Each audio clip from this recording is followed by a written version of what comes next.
Good morning class 10th A. Welcome back to our English language period. In English language, my topic is running completion of sentences. मेरा topic चल रहा था completion of sentences. इससे पहले वाले video में English language में मैंने आपको कंप्लीशन ऑफ सेंटेंस ही समझाया था और मैंने आपको होमवर्क में एक्सरसाइज दी थी करने के लिए। कुछ सेंटेंसेस बोले थे और उसी का जो रिमेनिंग पार्ट है वो मैं आपको आगे बताने जा रही हूँ। तो देखिए, आपका आज का है related exercise of completion sentences. जो कंप्लीशन ऑफ सेंटेंसेज है उससे जो रिलेटेड एक्सरसाइज है वो हम आपको बता रहे हैं। तो जैसा कि हमने आपको बताया था कि आपको इसमें आधे सेंटेंस बने हुए मिलेंगे, आधे सेंटेंस आपको आगे बढ़ाना है। और ये हमारा सेंटेंस जो है सेंटेंस के अकॉर्डिंग, यानी हमारा क्या कहते हैं, सिंपल में सिंपल सेंटेंस, कॉम्प्लेक्स के अकॉर्डिंग और कंपाउंड के अकॉर्डिंग किसी भी तरीके से हमारा ये सेंटेंस कंप्लीट हो सकता है। और इसके अलावा भी हमारा ये सेंटेंस जो है वो हमारा कंजंक्शन के यूज से भी कंप्लीट किया जा सकता है। तो इसमें बहुत सारी चीजें मैंने आपको उस दिन बताई थी कि जैसे सो दैट का प्रयोग होता है तो उसके साथ में माइट का यूज होता है, और लेस्ट लगा हो तो शुड का यूज होता है, सेम एज सच के साथ ऐश का यूज होता है। ऐसे मैंने आपको बहुत सारी चीजें बताई थी। तो उस दिन मैंने आपको कुछ सेंटेंस बोले थे। अब उसके बाद के एक्सरसाइज जो है इसको आज हम कुछ सेंटेंस आपको बोल रहे हैं जो आपको अपनी फेयर कॉपी में करने हैं। और सभी बच्चे अपना वर्क जरूर सेंड करें। अगर आप लोग अपना वर्क सेंड नहीं करते हैं तो आपको पर डे का 1 मार्क्स नहीं दिया जाएगा, ठीक है, और यही मार्क्स आपके आगे जुड़ेंगे। तो आइए बच्चों, मैंने कंप्लीट द सेंटेंसेज आपको समझाए थे। अब जैसे सपोज दैट मेरा ये सेंटेंस लिखा हुआ है, टॉपिक है कंप्लीशन सेंटेंस। जैसे है ये है आपका सेंटेंस,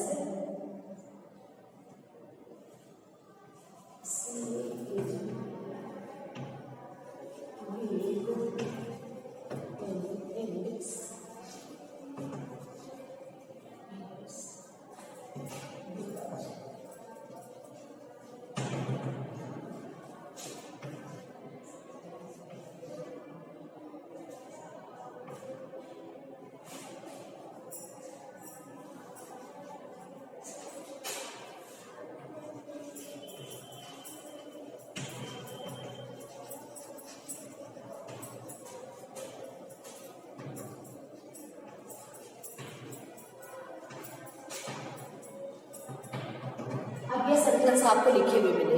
तो जैसे सेंटेंस लिखा है आपका कि हमने आपको क्या बताया कि जैसे हमने उस दिन आपको बताया थे उनमें आप अपना कॉम्प्लेक्स, कंपाउंड या कुछ भी लगा के उसको कंप्लीट कर सकते हो। लेकिन जो ये हमको मिल रहा है इनमें हमें पूरा सेंटेंस का यूज करना होगा। जैसे मैंने आपको बताया सी इज वीक इन इंग्लिश, वो इंग्लिश में कमजोर है। क्योंकि अब इसके बहुत सारे ऑप्शन हो सकते हैं क्यों कमजोर है। क्योंकि she is lazy in study, पढ़ने में आलसी है। Because she can not understand English, क्योंकि इंग्लिश उसके समझ में नहीं आती है। दूसरी बात है she don't involve her time in she didn't involve her time in the, क्योंकि आपका देखो बच्चों एक बात का ध्यान रखिएगा, अगर सेंटेंस की शुरुआत में आपको प्रेजेंट टेंस में दिया हुआ है तो पीछे का सेंटेंस भी मेरा प्रेजेंट टेंस में ही बनेगा। अगर आगे यहाँ दिया होता सी वाज इन इंग्लिश तो आप पीछे बताते because she did not involve her time in English, ठीक है। अगर पीछे लगा हुआ है तो because she does not involve her time in English. तो बहुत सारे आपको हो सकते हैं, सबके सेंटेंस अलग अलग बनेंगे। कोई सोचेगा कि वह कमजोर है इंग्लिश में क्योंकि वो ध्यान नहीं देती, because she does not pay attention in English, कोई ऐसे बनाएगा। कोई बनाएगा because she lazy in English, because she can not understand English well. तो सबके अलग अलग टाइप के बनेंगे। इसमें ये कुछ कहा नहीं जा सकता कि किसका कैसा बनेगा, सब अपने अलग अलग बनाएंगे जिसको जो समझ में आएगा, ठीक है। जैसे ये सेंटेंस है she is weak in English. But आपको ध्यान क्या देना है कि आपको जो ध्यान देना है वो ये है कि आपका जो अगर पहला वाला प्रिंसिपल क्लास मेरा प्रेजेंट में है तो मेरा पीछे वाला सेंटेंस जो बनेगा सबऑर्डिनेट क्लास कोऑर्डिनेट क्लास का, वो भी पास्ट में ही होगा। अगर वाला आगे वाला प्रिंसिपल क्लास मेरा प्रेजेंट में है तो पीछे वाला भी प्रेजेंट का ही बनेगा। मतलब मेरा कहने का मतलब है दोनों सेंटेंस जो है मेरे वो एक ही टेंस के होने चाहिए। तो सी इन इंग्लिश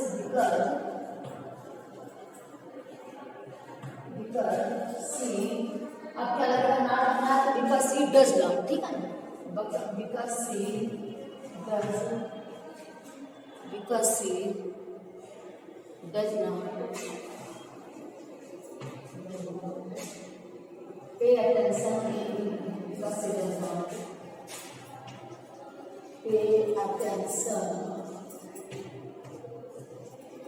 in English। क्यों कमजोर है? क्योंकि वो इंग्लिश में ध्यान नहीं देती है, इसलिए कमजोर है।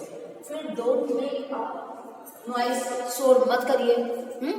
डोंट मेक ए नॉइस, शोर मत करिए, अदरवाइज अन्यथा यू विल बी पनिश्ड, नहीं तो तुम दंडित किए जाओगे। Otherwise teacher will beat you, otherwise teacher will scold you, है ना। तो अदरवाइज में जो भी आप कर रहे हैं तो डोंट मेक अ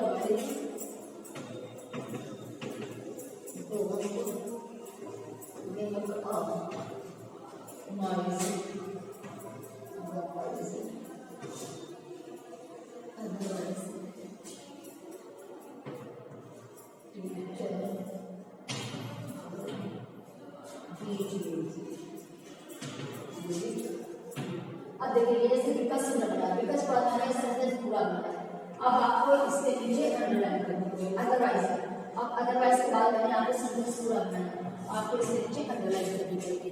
इस तरीके से आपको कंप्लीशन ऑफ सेंटेंस के सेंटेंस बनाने हैं। तो अब आइए आप लोग घर के लिए हम एक्सरसाइज में आपको कुछ सेंटेंस बोल रहे हैं जो आपको कॉपी में आप नोट डाउन कर लीजिए और फिर आप उसी का होमवर्क सेंड करिएगा। जल्दी देखिए बच्चों, नोट करिए, सेंटेंसेस नोट करिए जल्दी से। देखिए, he failed in the examination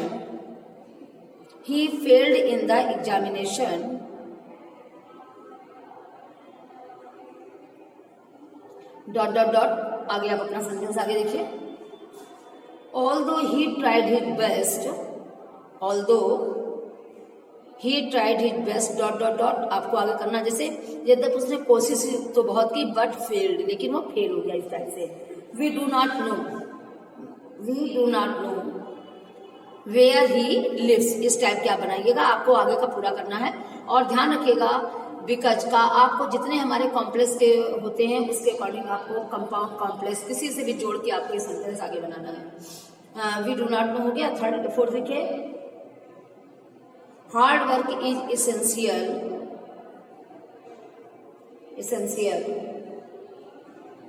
जैसे आप कर सकते हैं to get success, hard work is essential for success. आगे देखिए,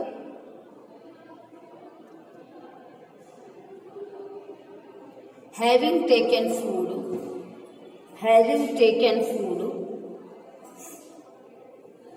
तो अपना खाना खाने के बाद उसने क्या किया, जो भी आप लगाइए, खाना खाने के बाद उसने क्या किया, having taken food, कॉमा के बाद आप डॉट डॉट डॉट करिए।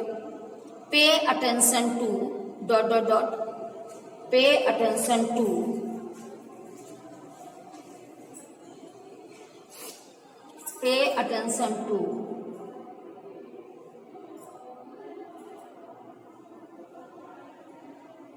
pay attention to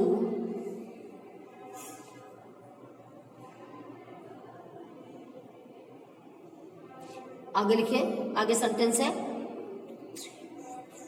7 number sentence, all love him because अब आपको जो बना सकते हैं, सभी लोग उसे प्यार करते हैं, because she is obedient, because she is very careful, because she is a good boy, because she is very kind, जो भी आप बनाइए। अच्छा आगे लिखिए, all love him। आगे लिखिए, neither he came, इसमें आप बना सकते हैं neither he came nor he sent any message, जो भी आप बनाइए लिखिए, neither he came dot dot dot, आगे आप बनाइए है आगे एक सेंटेंस लिखिए, slow but study, slow but study, STEADY, slow but study.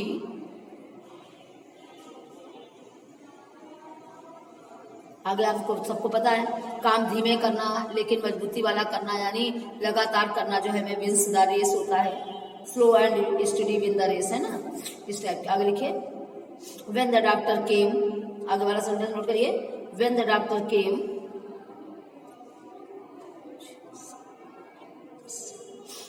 हाँ तो बच्चों आपके ये 10 सेंटेंस हो गए हैं और ये 10 सेंटेंस आपको कॉपी के होमवर्क में करके भेजना है। और जो ये मैंने ब्लैक बोर्ड वर्क किया है ये भी आपको कॉपी में लिखना है। और इसके बाद हम आपको दूसरा टॉपिक उठा रहे हैं और दूसरा टॉपिक है मेरा वर्ड फॉर्मेशन। समझ में आया बच्चों? इसके बाद वाला टॉपिक है हमारा वर्ड फॉर्मेशन।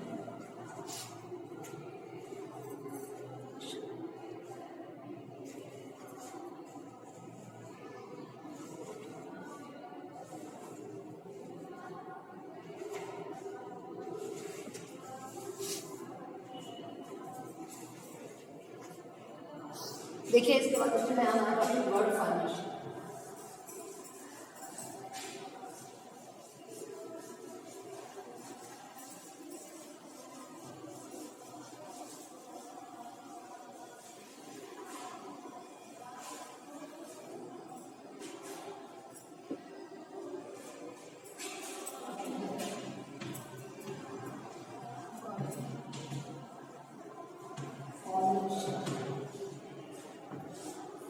वर्ड फॉर्मेशन मेरा टॉपिक है और वर्ड फॉर्मेशन में क्या होते हैं, हमारे बहुत सारे पॉइंट्स होते हैं वर्ड फॉर्मेशन में।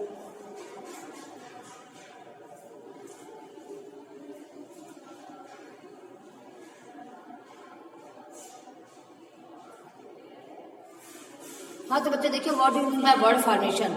वर्ड फॉर्मेशन का मतलब होता है कि कोई सा भी वर्ड, दो या दो वर्डों को जोड़कर कोई सा भी एक वर्ड बनाना जो है मेरा वर्ड फॉर्मेशन कहलाता है।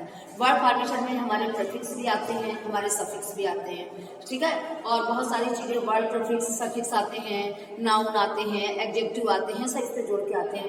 तो जो है पार्ट्स ऑफ स्पीच के अकॉर्डिंग हमारे शब्दों को चेंज करके जो भी हम अपना नया रूप बनाते हैं वो हमारा वर्ड फॉर्मेशन कहलाता है। जैसे फॉर एग्जाम्पल हैप्पी है, उसके आगे मैंने आपको प्रीफिक्स जोड़ दिया तो अन लगा दिया अनहैप्पी, ठीक।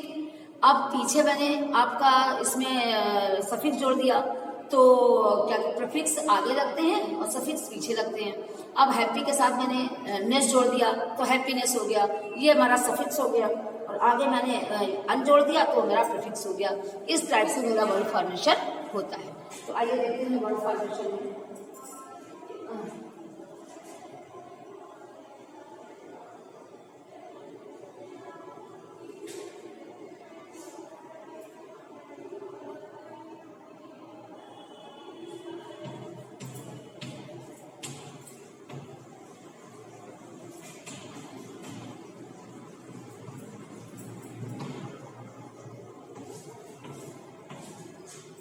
समझ में आया बच्चों क्या होता है हमारा वर्ड फॉर्मेशन? कोई भी शब्दों को जोड़कर यानी प्रीफिक्स या सफिक्स या कुछ भी जोड़कर कोई नया वर्ड जो तैयार होता है उससे हम वर्ड फॉर्मेशन कहते हैं। इसके वैरायटी में आपका टाइप्स ऑफ वर्ड फॉर्मेशन प्रकार से होता है। Number 1 prefix,